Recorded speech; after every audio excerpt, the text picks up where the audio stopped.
सध्या बाजारात हिरवीगार कोवळी मेथीची भाजी भरपूर प्रमाणात मिळत आहे. मेथीची भाजी डाळ किंवा कूट घालून बऱ्याच घरांमध्ये केली जाते.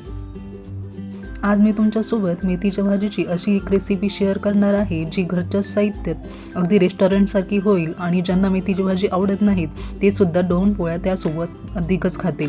म्हणूनच ही रेसिपी शेवटपर्यंत नक्की पहा.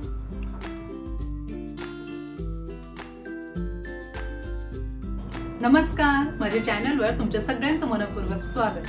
रेसिपीला सुरुवात करण्याआधी मी तुम्हाला सगळ्यांना एक रिक्वेस्ट करते, अजून माझ्या चॅनलला तुम्ही सबस्क्राईब केलं नसेल तर प्लीज सबस्क्राईब करा आणि शेजारीच बेल आयकॉनचं बटन असेल तर तेही प्रेस करा, जेणेकरून माझ्या नवीन व्हिडिओचे नोटिफिकेशन तुम्हाला मिळत जातील. चला तर मग रेसिपीला सुरुवात करूया. आता या मेथीच्या भाजीच्या रेसिपीसाठी आपल्याला इथे लागणार आहे 1 जुडी मेथी. इथे मी मेथी स्वच्छ धुवून कापून घेतलेली आहे. नंतर त्यामध्ये मी इथं कांदा आणि टोमॅटो असे आणि लसूणही यामध्ये मी बारीक करून घेतलेलं आहे. त्यानंतर इथे एक छोटंसं वाटण तयार आपल्याला करायचं आहे. इथे मी 7-8 हिरव्या मिरच्या घेतलेल्या आहे, थोडेसे शेंगदाणे घेतलेले आहे, आलं घेतलं आहे आणि यातही थोडंसं लसूण घेतलेलं आहे. मेथीच्या भाजीला जास्त लसूण घातला तर त्याची चव अजून जास्त वाढते. इथे थोडंसं लाल तिखट, चवीनुसार मीठ, हळद आणि थोडंसं एक मसाला घेतलेला आहे. त्यानंतर आता त्याचं वाटण करून घेतल्यावर आपल्याला असं बारीक वाटण करून घेतलं ना तर त्याची ग्रेव्ही छान तयार होते. आता इथं कढईत मी तेल घेतलेलं आहे तापवून, त्याला जिरे मोहरीची फोडणी देणार आहे. आता यामध्ये आपण जे कांदा, टोमॅटो, लसूण याचं वाटण केलं होतं बारीक, ते आता व्यवस्थित परतवून घ्यायचं आहे कमी गॅसवर. जर तुम्ही वजन कमी करण्यासाठी प्रयत्नशील असाल तर तुम्ही तुमच्या डाएटमध्ये या भाजीचा समावेश आवर्जून केला पाहिजे, कारण यामुळे जास्त कॅलरीज असलेले पदार्थ खाण्यापासूनही बचाव होतो आणि यामुळे मेटाबॉलिझम आपलं मजबूत राहतं.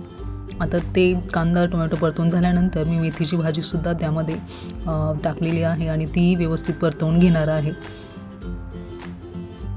आपल्याला याच्यावर थोडंसं झाकण 5-1 मिनिट झाकण ठेवून वाफवू द्यायची आहे भाजी.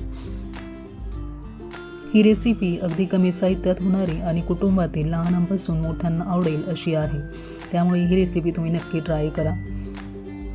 आता भाजीला जवळजवळ म्हणजे ती अर्धवट शिजत आलेली आहे. त्यावर आपल्याला जे आपण कूट तयार केला होता इथे ते वाटण आपल्याला यामध्ये टाकायचं आहे.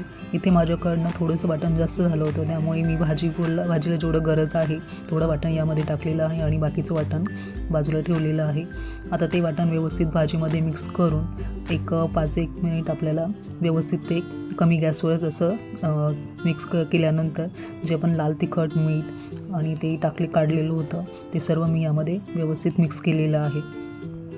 आता हे सर्व साहित्य व्यवस्थित चमच्याच्या साहाय्याने एकत्रित करायचं आहे आणि गरजेनुसार यामध्ये पाणी टाकायचं आहे. पाणीसुद्धा व्यवस्थित मिक्स केल्यानंतर यावर झाकण ठेवून आपण कमी गॅस करणार आहोत आणि 10 मिनिट या भाजीला उकळी आणून घेणार आहोत. भाजी अर्धवट आपली शिजलेलीच आहे. 10 मिनिट आपल्याला वाफ दिल्यानंतर भाजी पूर्णपणे आपली रेडी होते. इथे बघू शकता आपली भाजी रेडी झालेली आहे. कोणत्याही प्रकारची बाहेरची मलाई वगैरे न टाकता अगदी रेस्टॉरंट स्टाईल असं मस्त मेथीची भाजी आपली रेडी आहे. दिसायलाही छान दिसते. त्यामुळे ही भाजी तुम्ही नक्की ट्राय करा आणि मला कमेंट करून सांगा तुम्हाला ही रेसिपी कशी वाटली ते, आणि व्हिडिओ आवडला असेल तर एक लाईक नक्कीच करा. आणि हो, अजून माझ्या चॅनलला तुम्ही सबस्क्राईब केलं नसेल तर प्लीज पटकन सबस्क्राईब करा, कारण ते तुमच्यासाठी अगदी फ्री आहे पण माझ्यासाठी ते खूप महत्त्वाचं आहे. त्यामुळे प्लीज पटकन सबस्क्राईब करा. सध्या हिवाळ्याचे दिवस सुरू आहेत, त्यामुळे हिवाळ्यात मेथीची भाजी खाल्ल्याने शरीर उबदार राहते, शिवाय अनेक आजारांपासून देखील आपल्याला संरक्षण मिळते. डॉक्टरांच्या मते यामध्ये लोह, मॅंगनीज, फायबर आणि खनिजे भरपूर प्रमाणात असतात. त्यामुळे तुम्ही ही रेसिपी नक्की ट्राय करा. चला तर मग भेटूया अशाच एका नवीन रेसिपीमध्ये. तोपर्यंत मस्त खा आणि स्वस्त राहा. व्हिडिओ शेवटपर्यंत पाहिला त्याबद्दल धन्यवाद.